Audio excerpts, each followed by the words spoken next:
എല്ലാവർക്കും നമസ്കാരം. ഇന്ന് നമ്മൾ വന്നിരിക്കുന്നത് ഇത്തവണത്തെ ഓണത്തിൻ്റെ അച്ചാറുകളുടെ റെസിപ്പിയായിട്ടാണ്. നമ്മളിന്ന് ഇഞ്ചിക്കറി, കടുമാങ്ങ, അതുപോലെ തന്നെ നാരങ്ങാച്ചാർ, ഇത്രയാണ് ഈ ഒരു വീഡിയോയിൽ കാണിക്കുന്നത്. ആദ്യം ഇഞ്ചിക്കറി ഉണ്ടാക്കാം. അതിന് വേണ്ടിയിട്ട് 3 ടേബിൾ സ്പൂൺ വെളിച്ചെണ്ണയിലേക്ക് 100 ഗ്രാം ഇഞ്ചി തൊലി കളഞ്ഞ് കനം കുറച്ച് വട്ടത്തിലരിഞ്ഞതാണ് ചേർത്തിട്ട് നമുക്ക് ആദ്യം ഒന്ന് പകുതി മൂപ്പാക്കിയെടുക്കാം. ഇനി ഇതിലേക്ക് ഒരു പകുതി മൂപ്പായി കഴിഞ്ഞാൽ ഒരു പിടി ചെറിയ ഉള്ളി വട്ടത്തിലരിഞ്ഞത്, 2 പച്ചമുളക് പൊടിയായിട്ട് അരിഞ്ഞത്, ഇതും കൂടെ ചേർത്തിട്ട് നന്നായിട്ടൊന്ന് മൂപ്പിച്ചെടുക്കാം. എല്ലാം ഒരു ബ്രൗൺ നിറമായി വന്നിട്ടുണ്ട്. ലൈറ്റ് ഗോൾഡൻ ബ്രൗൺ നിറമാണ്. ഇതിനി ആ എണ്ണയിൽ നിന്ന് കുറച്ചുകൂടെ മൂക്കും. നമ്മളിനി തീ ഓഫ് ചെയ്തതിന് ശേഷം എണ്ണയിൽ നിന്ന് മാറ്റിയിട്ട് മറ്റൊരു പാത്രത്തിലേക്ക് ആക്കുന്നുണ്ട്. ഇതിനി നന്നായിട്ട് തണുത്തതിന് ശേഷം മിക്സിയുടെ ചെറിയ ജാറിലിട്ട് ഒന്ന് ക്രഷ് ചെയ്തെടുക്കാം. അപ്പോൾ ഇതുപോലെ ഇങ്ങനെ ക്രഷ് ചെയ്തെടുത്തിട്ടുണ്ട്. ഇനി നമുക്കതേ എണ്ണയിൽ തന്നെ ചൂടായി വരുമ്പോൾ 1 ടീസ്പൂൺ കടുക് ഇട്ടൊന്ന് പൊട്ടിക്കാം. കടുക് പൊട്ടി വന്നു കഴിഞ്ഞാൽ ഒരു വറ്റൽമുളകും പിന്നെ 2 തണ്ട് കറിവേപ്പിലയും കൂടെ ചേർത്ത് കൊടുക്കാം. ഇനി ഇതിലേക്ക് പൊടികളായിട്ട് നമ്മൾ 1/4 ടീസ്പൂൺ ഉലുവാപ്പൊടി, 1/2 ടീസ്പൂൺ മഞ്ഞൾപ്പൊടി, പിന്നെ 1 ടീസ്പൂൺ മുളക് പൊടി, പിന്നെ ഒരു ചെറുനാരങ്ങ വലിപ്പത്തിലുള്ള വാളൻ പുളി ചെറിയ ചൂടുവെള്ളത്തിലിട്ട് പിഴിഞ്ഞ് ആ ഒരു പുളി വെള്ളം കൂടെ ഒഴിച്ചു കൊടുത്തിട്ട് നന്നായിട്ട് മിക്സ് ചെയ്യാം. ഇനി ഇതിലേക്ക് 1/2 കപ്പ് വെള്ളം കൂടെ ഒഴിച്ചു കൊടുക്കാം. ഉപ്പ് നോക്കിയിട്ട് അഡ്ജസ്റ്റ് ചെയ്യാവുന്നതാണ്. ഇതൊന്ന് ചൂടായി വരുമ്പോഴത്തേക്ക് നമ്മൾ നേരത്തെ പൊടിച്ചു വെച്ചിരിക്കുന്ന ഒരു ഇഞ്ചിയുടെ കൂട്ടും കൂടെ ചേർത്തിട്ട് നമുക്ക് ഈ മിശ്രിതം നന്നായിട്ടൊന്ന് തിളപ്പിച്ചെടുക്കാം. നമ്മുടെ ഇഞ്ചിക്കറിയുടെ സ്പെഷ്യാലിറ്റി എന്ന് പറഞ്ഞാൽ മധുരം മുന്നിട്ട് നിൽക്കില്ല. എല്ലാ ഫ്ലേവേഴ്സും ഈക്വലി ഡിസ്ട്രിബ്യൂട്ടഡ് ആണ്. അതായത് എരിവ്, പുളി, പിന്നെ കുറച്ച് മധുരം, അങ്ങനെയാണ്. പിന്നെ ഒരു നുള്ളു കായവും ആവശ്യത്തിനുള്ള ഉപ്പും കൂടെ ചേർത്തിട്ട് ഒരു കഷ്ണം ശർക്കരയും കൂടി ഇട്ടിട്ട് നമുക്കിത് നന്നായിട്ടൊന്ന് തിളപ്പിച്ചെടുക്കാം. ശർക്കര ചേർക്കുമ്പോൾ ആ ടേസ്റ്റൊക്കെ ഒന്ന് ബാലൻസ് ആവും. ഇതാണ് നമ്മുടെ നാട്ടിലുള്ള ഇഞ്ചിക്കറിയുടെ റെസിപ്പി.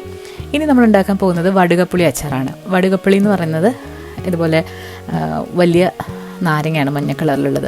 അപ്പോൾ അത് വെച്ച് ചെയ്യുന്ന അച്ചാറാണ്. ഇപ്പോൾ 2 വടുകപ്പുളി എടുത്തിട്ടുണ്ട്. അപ്പോൾ ഇത് നന്നായിട്ട് കഴുകിയതിന് ശേഷം തൊലി കളഞ്ഞെടുക്കാം. തൊലി കളയുമ്പം മുഴുവനായിട്ടങ്ങ് തൊലി കളയേണ്ട, അവിടെ കുറച്ച് തൊലി ഇരുന്നാലും കുഴപ്പമില്ല. ഇതുപോലെ ഇങ്ങനെ തൊലിയൊന്ന് ചെത്തിയെടുക്കുന്നുണ്ട്. ഇതിൻ്റെ ഉള്ളിൽ നിറയെ അരികളുണ്ടാവും. അപ്പോൾ നമ്മളിങ്ങനെ കട്ട് ചെയ്തതിന് ശേഷം അരി മാറ്റിയിട്ട് വേണം നമ്മൾ അരിഞ്ഞെടുക്കാനായിട്ട്. അരി അച്ചാറിൽ കടിക്കുകയാണെന്നുണ്ടെങ്കിൽ ഭയങ്കര കയ്പ്പായിരിക്കും. പിന്നെ അത് നിങ്ങളുടെ ഇഷ്ടത്തിനനുസരിച്ചുള്ള വലുപ്പത്തിൽ കട്ട് ചെയ്തെടുക്കാം. നമ്മൾ ഈ ഒരു വലുപ്പത്തിൽ കട്ട് ചെയ്തെടുക്കുന്നുണ്ട്. കട്ട് ചെയ്തെടുക്കുമ്പോഴും അരികൾ കിട്ടും. അത് നമ്മളൊന്ന് മാറ്റിയെടുക്കാനായിട്ട് പ്രത്യേകം ശ്രദ്ധിക്കാം. എല്ലാ നാരങ്ങയും അരിഞ്ഞതിന് ശേഷം ഇതിലേക്ക് ഒരു 1/2 ടേബിൾ സ്പൂൺ ഉപ്പും കൂടെ ചേർത്തിട്ട് മിക്സ് ചെയ്ത് കുറച്ച് നേരം ഒന്ന് മാറ്റി വെക്കാം.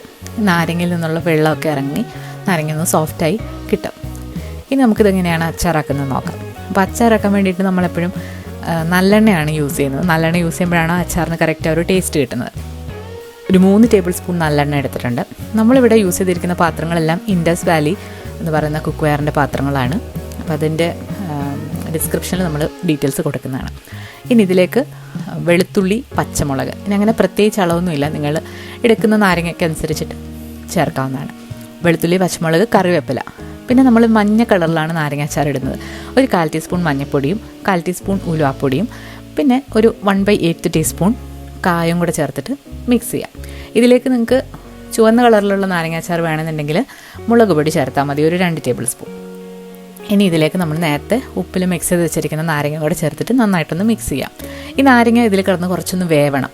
അതിൻ്റെ ഒരു കയ്പ്പൊക്കെ മാറാനും ഈ നാരങ്ങ നന്നായിട്ടൊന്ന് കുക്ക് ചെയ്ത് വരുവാണെങ്കിൽ ഒന്നുകൂടെ നല്ല ടേസ്റ്റാണ്. അപ്പോൾ നമ്മുടെ വടുകപ്പുളി അച്ചാറും ഇവിടെ ഏകദേശം റെഡി ആയിട്ടുണ്ട്. ഇനി നമ്മൾ ഉണ്ടാക്കാൻ പോകുന്നത് മാങ്ങ അച്ചാറാണ്. മാങ്ങ അച്ചാറിന് വേണ്ടിയിട്ട് നല്ല കടുമാങ്ങ എന്നാണ് നമ്മുടെ നാട്ടിൽ പറയുന്നത്. ഓരോ നാട്ടിലും പല രീതിയിലാണ്. ചെറിയ കണ്ണിമാങ്ങയ്ക്ക് കടുമാങ്ങ എന്ന് പറയുന്ന ആൾക്കാരുണ്ട്. അപ്പോൾ നമ്മൾ കടുമാങ്ങ അച്ചാർ എന്നാണ് പറയുന്നത്. അപ്പോൾ അതിന് വേണ്ടിയിട്ട് 2 പച്ചമാങ്ങ എടുത്തിട്ടുണ്ട്.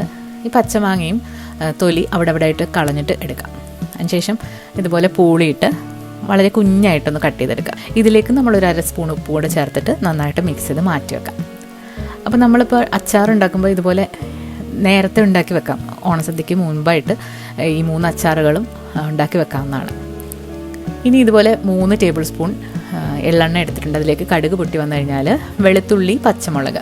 അപ്പോൾ നേരത്തെ നമ്മൾ ഉണ്ടാക്കിയ നാരങ്ങ അച്ചാറിലും ഈ അച്ചാറിലും നമ്മൾ ഇഞ്ചി ചേർക്കുന്നില്ല. ഇഞ്ചി വേണമെന്നുള്ളവർക്ക് ഒരു ചെറിയ കഷ്ണം ഇഞ്ചി പൊടിയായിട്ട് അരിഞ്ഞിട്ട് ചേർക്കാവുന്നതാണ്. ഇഞ്ചി ചേർക്കുമ്പോൾ വേറൊരു ടേസ്റ്റാണ്, ചേർത്തില്ലെങ്കിൽ വേറൊരു ടേസ്റ്റ്. നമുക്ക് ഈ ഒരു ടേസ്റ്റാണ് ഇഷ്ടം.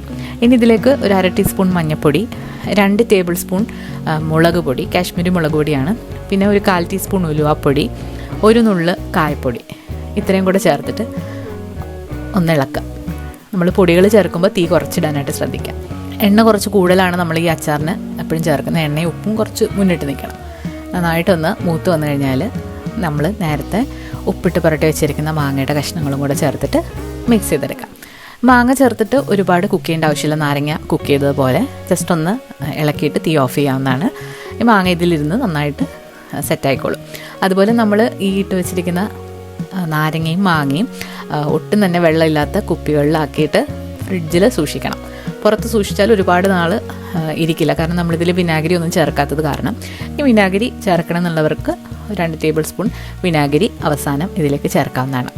അപ്പം പുതിയ ഓണം റെസിപ്പീസുമായിട്ട് നമുക്ക് അടുത്ത ദിവസങ്ങളിൽ കാണാം. എല്ലാവരും വീഡിയോ ഒന്ന് ഷെയർ ചെയ്യാൻ മറക്കരുത്. നിങ്ങളുടെ അഭിപ്രായങ്ങൾ കമൻസിലൂടെ അറിയിക്കാൻ മറക്കരുത്. പുതിയ ഓണം റെസിപ്പീസുമായിട്ട് നമുക്ക് വരും ദിവസങ്ങളിൽ കാണാം. Thank you.